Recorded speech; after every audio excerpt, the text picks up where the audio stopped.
Tungkol naman sa pagkain, ang pinapakain po natin ay ganito po. Mash po tayo, hindi po tayo nagpipilits. Hindi po tayo nagpipilit.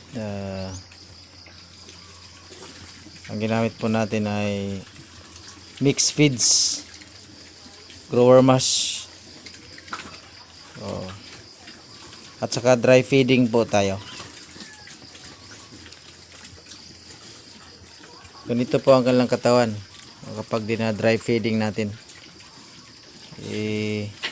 Pwede naman kahit wet feeding. Nasa sa inyo po yun. Pero ang pagpapakain ko po sa kanila ay dry feeding po talaga. At kapag inuuhaw sila, pupunta lang po sila doon sa sa nipple drinker natin. At sa pagkain ay mixed feeds yung ginamit natin. Pinaghalong hammered corn, soybean meal, soya meal, copra meal, at saka rice bran. Yun ang hinahalo natin. Tapos nilalagyan din natin ng asin at saka yung mga vitamins, inahalo na natin doon. Maganda po yung resulta. Kasi sa kamahalan po ng feeds ngayon, mas makakatipid tayo kapag ang ginamit nating pakain is yung mga mixed feeds. Kasi napakamahal po ng commercial feeds ngayon. So ito na po ang mga sagot sa mga mamahalin na mixed feeds, commercial feeds ngayon. Kaya kadalasan sa mga nag-aalaga ng baboy ngayon is wala na, hindi na pinagpatuloy kasi sobrang mahal na lang mga commercial feeds ngayon, tapos mababa yung live weight ng baboy.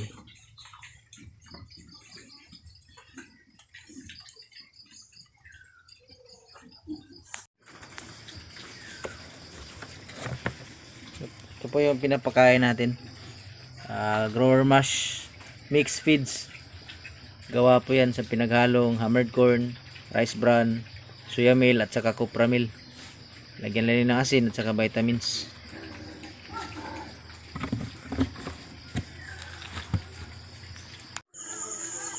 Ganyan po sila kaingay kapag sila gutom na po.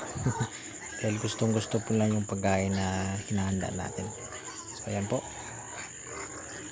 Nilagyan ko lang po sila ng kasi 11 po sila, 11 po sila lahat, kaya bibigyan ko po sila ng 11 cups.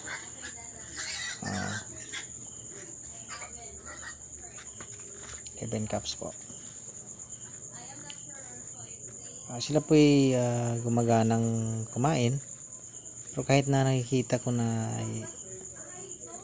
gana silang kumain, binibigyan ko pa rin sila ng vitamins. Nagturok po ako ng vitamins sa kanilang liig. Gamit po ang Bilamil.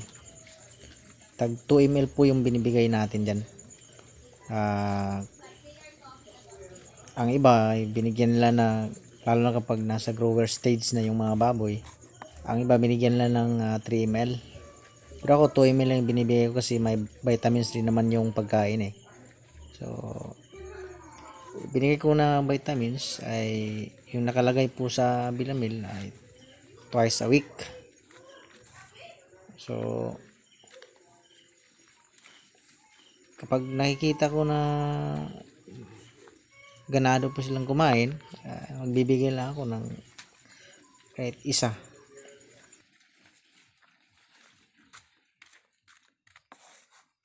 beses kada linggo. Sa isang week, every 1 week po ay magbibigay ako ng isang dosage. Ini-inject ko po sa kanila, tag 2 ml. Kaya makikita mo na walang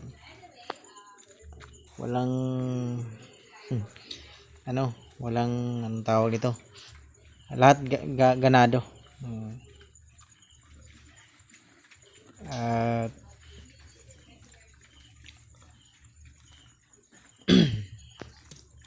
Ganyan po kalakas sila kumain. So ihinto po muna natin yung pagpapakain kasi baka masayang lang.